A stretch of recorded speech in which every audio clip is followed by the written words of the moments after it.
Jeff and I are here. We're queued up for episode 4 of 2 in the Queue. Well, we have full spoiler. We do. How many hours did you spend poring over the full spoiler? Probably like 3. Oh, okay. That's Maybe about like what I 3 and did. a half, yeah. I thought you were going to be maybe double what I was doing.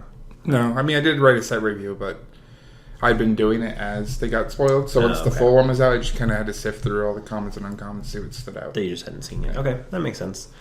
First, I guess we should talk about the 2 dragons. We mentioned that we didn't have the last 2 dragons, but why don't you start us off with Ojutai?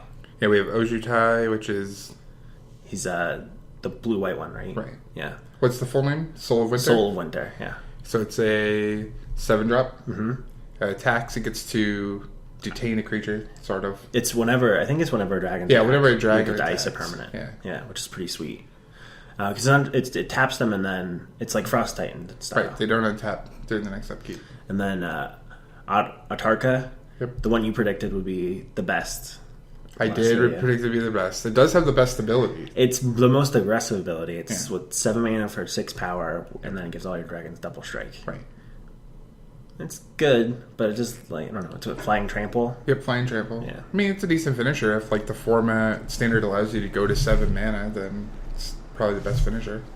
Wouldn't you just rather have Xenagos making all your things have haste? I mean, you can have Xenagos, but you only get them for 6 more months. I guess that's true. Alright, so this is long-term speculation on the dragons. I mean, we're going to get this card for, 18 months, Right. 15 months or whatever.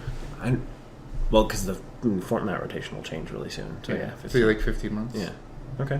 So it'll be 6 months where Xenagos and Atarka will exist together. All right. Well, let's talk about some cards that will have impact right when they come out. I know you were excited about this card. Well, excited and unexcited. I know why you were unexcited, and that means that Kithkin's not coming back. Right, not for a sure. very long time. But tell us why you're excited about Warden of the First Tree. So Warden of the First Tree is unfortunately a mythic. So it's a 1-drop mythic, which I'm not a big fan of. Okay. Because it seems like... It does pretty mythic things, though. Like, its abilities feel mythic, and I think... I guess. I just don't like having definitely super playable mythics that are going to be 4-hubs, because it's just going to drive the price of all the rares down. Yeah, okay. But it's very exciting. It's a human for 1 green. 1/1 for 1. Pretty boring creature. It has 3 activated abilities that all use white-black hybrid mana. Right. So for a colorless and a white-black hybrid, you can make a 3/3, and it becomes a warrior. Yep. For a 2 and then 2 hybrid. Okay, so 4/4. Yep. As long as it's a warrior, it becomes a 3/3, gets trample, lifelink. It's still a 3/3, right? From before. Oh yeah, but it's still and 3/3. It gains trample and lifelink and becomes a spirit. So what do you think about that middle ability? It just, I don't know, it doesn't make the creature bigger. It doesn't. And it just adds abilities to it. It does. It costs 4, which is a little bit. But if you spend, let's say, turn 1 playing it, turn 2 pumping it, turn 3 you can downfall, or you can buy up your opponent's creature. Or play another guy. Right. Yeah. And on turn 4, then you have a bigger guy. Like that guy backed up by Corsair of Krufix is a pretty... Yeah, like Corsair, or maybe like a Fleeceman Alliance, and you have 2 3/3s you can bash in with. Like Corsair's good. The Air of the Wilds is really good. So, I mean, when you... Obviously, you actively seek to get him to a 3/3, because 3/3 is much bigger impact than 1/1. But can you see yourself outside of... Like, if you have something to play, are you going to activate his trample ability? Probably not. That's the ability. It's like just a mana sink for those turns when you just have mana left over. Like, you're leaving a removal up, but your opponent doesn't do anything you want to kill. You're like, end of turn, I'll activate. Okay. Because then the payoff comes in the last ability, which is 3 and 3 hybrid. As long as it is a... Spirit. Spirit? Is it Spirit or just Spirit and Warrior? It's Spirit. Okay. As long as it's a Spirit, you get to put 5 counters on it. Right. And you can repeat that. Right. And it's repeatable. So, like, potentially you top deck him. You can turn him into a 3/3 trample that same turn. And then next turn just start killing your opponent. Or if you end up in, like, this really grindy, like, Abs and Mirrors or something, and you're both just sitting there, no one can break through, you're like, put counters on it. Put counters on it. You'll just both be putting counters on your Warden of the First Tree? Yeah. Okay. I like that. I think he's going to be pretty good. The other card I want to talk about is also a warrior. The Mardu Reaper. He's, I think, almost exactly what the warrior deck wanted. Yes. Aggressively costed 1-drop. He's 2/1 for 1 white. So Suntail Hawk. He doesn't have flying, though, unfortunately. No. But he's got a graveyard ability, which is pretty sweet. Whenever you play a warrior, he gets to exile something out of someone's graveyard. A creature. Yeah, it's like really exciting. And you gain a life. And you also gain a life, which is not... shouldn't be underrated. Like in mirror matches, it's close. Yeah, like you're guys going to be trading guys off and you're going to play more warriors and you're going to incrementally gain 1 or 2 life. You also get to exile their Bloodsoaked champions. Right, I mean, theoretically, the Bloodsoaked champions, you'll have to, like... they can't block, so them dying is... Alright, they're going to attack into you. Yeah. Or they're just going to hang out. Right. Yeah, I don't know. Getting rid of that raid trigger is pretty big. Right. I don't know, I think that guy's being really good. He is really good. And then, obviously, we've talked about a lot of the other cards, like the Flaming Phoenixes, the 2 white mythics, the Grandmaster, and the Monastery Mentor. And then Crux of Fate, I think, is actually going to be... I was pretty down on it when we first started talking about it, but now that we've seen the full spoiler, I don't know, I like all the dragons, so... Yeah, like, I feel like any deck that can support Crux of Fate and a dragon or 2 will be a pretty big powerhouse. Yeah, for sure. Yeah. And it might drive people to start putting dragons in their sideboards against the Crux of Fate decks. Interesting. So, like, if a Black X control deck shows up and you're playing, like, Abzan without Crux of Fate, you might be like, oh, I'm going to put 2 Dromoka in my sideboard because they can't Crux of Fate this away. And I'm going to attack and bolster just him and make it a 7/7, and now they can't even block profitably with their Salungar or their Ojutai. I mean, they're like all the dragons are good cards on their own, so they might be worth the sideboard. So that might be a weird format-altering thing where Crux of Fate now leads to people playing dragons they would normally play in their sideboards to battle Crux of Fate. I don't know. I'm going to be really upset if people are playing like the human clans of Tarkir and then dragons in the same deck, because they don't get along. Well, no, that's why the Crux of Fate kills all the non-dragon ones. So you can only do it as long as there's a Crux of Fate in the match somewhere, basically. Right. All right. And then the dragons just look at each other. They celebrate for a minute at the demise of all the humans, and then they're like, unless the guy chooses dragons, and then the dragons all go away. and then all the humans celebrate and eat the dragons because dragons are probably tasty. All right, maybe. Yeah. So let's, outside of stuff that's going to like come in and change the game, let's talk about some like notable stuff. What in this set stands out as like, oh, that could be kind of interesting? I really like Torn Elemental a lot. Okay, you were talking about him in your current deck going Right. forward, right? Okay, so why don't you give us a little bit of his interactions? So it's a 3/5 flyer. Okay. For 5 mana. Yep. When it attacks, you tap your opponent's team. Okay. So it's already like a decentish finisher. You can only hit for 3 a turn. You chance to die in the crackback, so you probably want other creatures out. But the activated ability is the interesting part. Okay. It's a 3 and 2 hybrid, Golgari hybrids. You can put it into play from exile for 5 mana. That's pretty good in a format with Delve. Right, with Delve and with Whips. Whip. So you can mill it away, like Seder Wayfinder, Commune with the Gods. You can then whip it back into play, swing, tap their team, like Alpha Strike. Then it gets exiled, and then if you have the mana open, you can put it right back into play. Yeah. Okay. So it's like an upgraded version of the Mistwing Griffin. Right. That they tried to make a thing. Yeah. Okay. Okay, could be cool. And is it cast out of exile, or is it just put it into play from exile? Do you know the I specific wording? don't remember the exact wording off the top of my head. I believe it's you just put it into play. Okay. That's kind of interesting. Yeah. Then you're looking at Eternal formats potentially, because it is Right. blue. Yeah. Okay.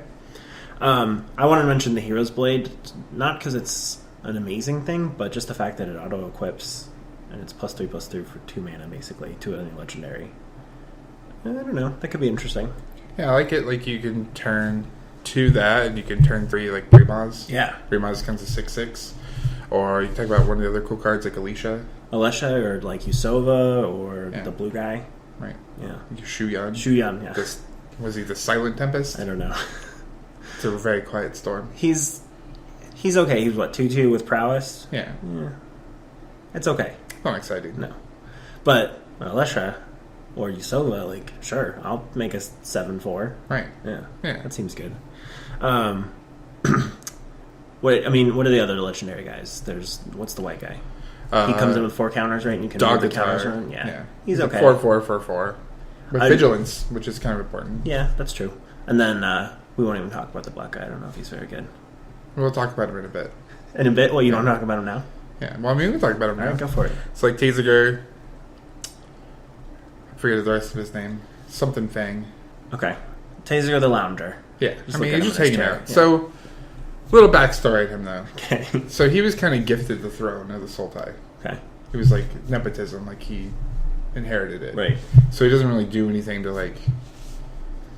Which is aptly assert his depicted on power. his card art. Yeah, he's very apathetic. Yeah. Which is kind of odd because he's a 4/5, which is pretty big. Yeah. So, it kind of shows, I guess, his power and his status. I guess. Or maybe that he's... Yeah, okay. Yeah. And 5 and a black with Delve. So realistically, off like Satyr Wayfinder, Community of the Gods, you could play him for 2 or 3 on turn 3. Sure. Okay. It happens a lot in No, Standard. alright. Yeah. And he has activability of 2 and 2 semi-hybrid. Mm-hmm. You mill 2 cards. Then your opponent chooses a non-land card to put into your hand.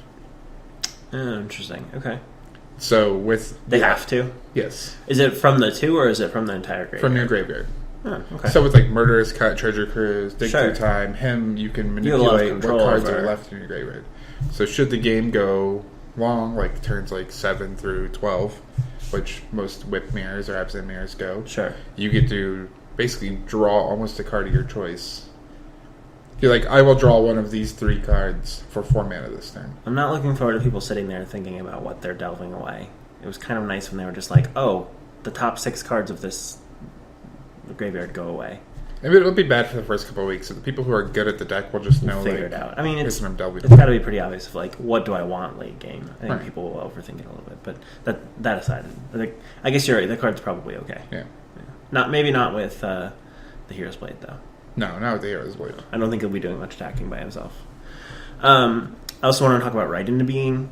So this is the first printing of Scry we've had in a while. Yes. Since Preordained, basically.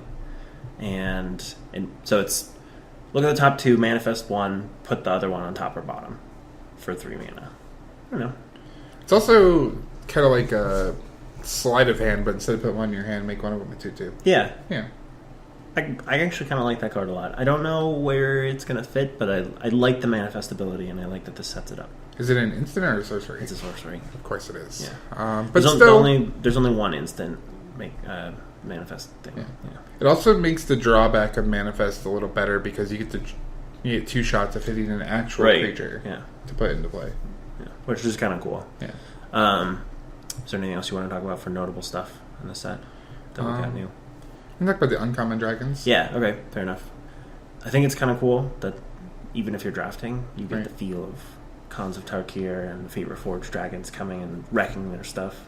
Yeah, and it's also nice to have ways to interact with your opponent who managed to draft a rare dragon. Right. You're not just like auto dead to it. That's true, okay. Yeah. I didn't even think about that, but that's right. And they're all very interesting. They all have like 4 or 5 power and like 4 or 5 toughness, so they're not overwhelming. Right. Like you can still race a 4/4 dragon. And then they'll do something a little interesting. I mean, they're uncommon, so they don't Right. want to make them too splashy. So the common dragon, the one common dragon we got, I think is actually a little bit better than all the uncommon dragons we Right. got. What do you think about that guy?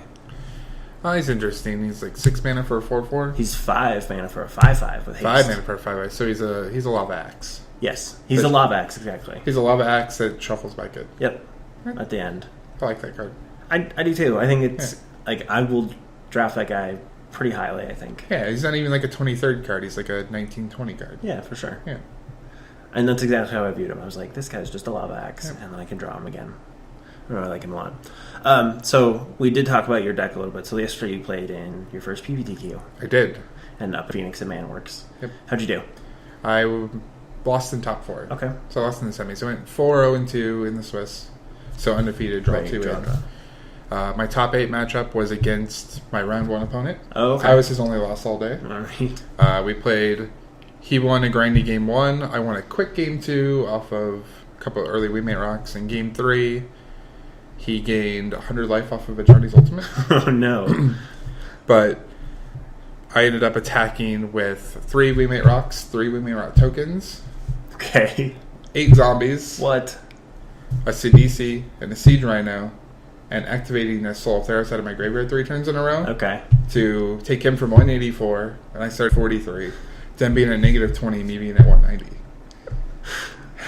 All right. So it still took 3 turns to kill him. Sure. But Okay. All right. Yeah. But he had a bunch of planeswalkers out, and all I had was like 2 Weemate Rock tokens at the time, and just kind of strapped in for a long game and got a Soul of Innistrad to like rebuy a bunch of stuff that I'd milled. Are you sad that Johnny's ultimate isn't just a game winner? Like, you look at 100 life and you go, oh, there's no way I can lose this game. I mean, he knew when he activated it, he's like, I'm probably still going to lose this game. Oh. And I was just excited because Johnny was doing cool stuff. All right. I guess that wasn't all that bad. So I played this 4-color deck. Mm-hmm. It's basically... Everything but red, right? Yeah. It's a deck that plays Satyr Wayfinder, Caryatid, Courser. It's the Soul deck, the Soul Theros deck. It's the Soul Theros deck, and it plays like Sidisi and Rhino at 4. Mm-hmm. And then plays like Murderous Cut and just like basic good creatures. Sure. And you just kind of like grind them out. Do you Treasure Cruise in that deck? You do it out of the sideboard. Okay. And you Soul of Theros, and also plays 4 Weemate Rocks. So you can either have the Mill the Soul plan, or you can play the Weemate Rock plan. Okay. It's a lot of fun. Everybody was like, the mana's a little greedy, but it's really not, because Sidisi's your only blue card. Right. And you play 3 Confluence, 4 Opulent Palace, and 2 Yavimaya Coast. Okay. So it's not so bad. So, okay, what would you, looking back, would you change anything about what you played? Like, get any one-ups or anything like that? I don't like Elvish Mystic in the main deck. Okay. It's the first card I always board out. Every game I would board out 6 cards. Is it because it only makes green? Yeah, it's more in there because you want to be able to attack to activate Weemate Rock, Okay. the raid, and have an extra body game 1 for Soul of Theros. Sure, okay. But I always found that I boarded the 4 Mystics and 2 Community Gods out for... The field was almost all Whip and all Abzan. Right. So you'd bring in like Glare of Heresy or Downfalls and stuff like that. Does anyone play Deicide anymore? No. No, don't care about gods. There's really none running around. Freaka's like the only one. Huh, that's weird. Do you think Erebos would seem more play with people I playing would think whips? so. Alright, anyway. Thought I would take the Elvish Mystics out of the main deck to put 2 Downfalls in the sideboard into the main. Alright. And maybe one of the Soul of Innistrads into the main. Is Soul of Innistrad in that deck too? Yeah, it's in the sideboard for the long grindy games, so you can like mill Rhinos and then rebuy them, or like they'll see you mill a Soul and think, oh, he's only going to activate it once, and you're like, no, I'll rebuy Soul of Theros or Soul of Innistrad and put it in play.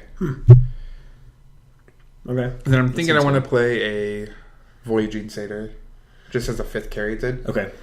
Because it's way more valuable with 8 tap lands to have a turn 2 drop than a turn 1 drop. Okay. I like that. That's fair. Yeah. Do you think as soon as Warden of the First comes out, Elvish Mystic gets the axe? Probably. Yeah.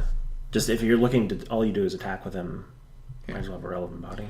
I'm also looking to probably play 1 or 2 Tazigurs and 1 or 2 Torrent Elementals in this deck. That's going to be hard to find room for all that stuff. Well, I mean, no, it's got some work to do, but that's what new formats are for, right? All right. So how many people were at this PPTQ? There were 54. 54, so that's pretty good. Yeah, it was really that's good. About what we projected. Yeah. You have another one today? Another one today. Here locally, not in Phoenix, at Heroes and Villains. How many are you expecting at that? I'm going to guess when we have IQs there, we get between 30 and 40. Okay. There's also a PPTQ going on in Prescott. Right, okay, so it's going to Phoenix people. The Phoenix, it's an hour closer to the Phoenix players, so I'm going to guess 40. Okay.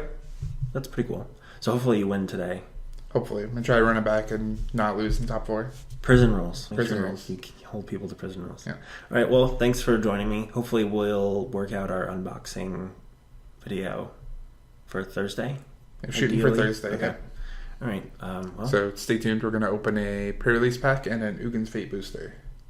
we did get an Ugin's Fate booster. We did. Okay, that's kind of cool. It's really exciting. All right, Jeff, it's slogan time. It is slogan time? Yeah. All right. There's always a game with 2 in the queue.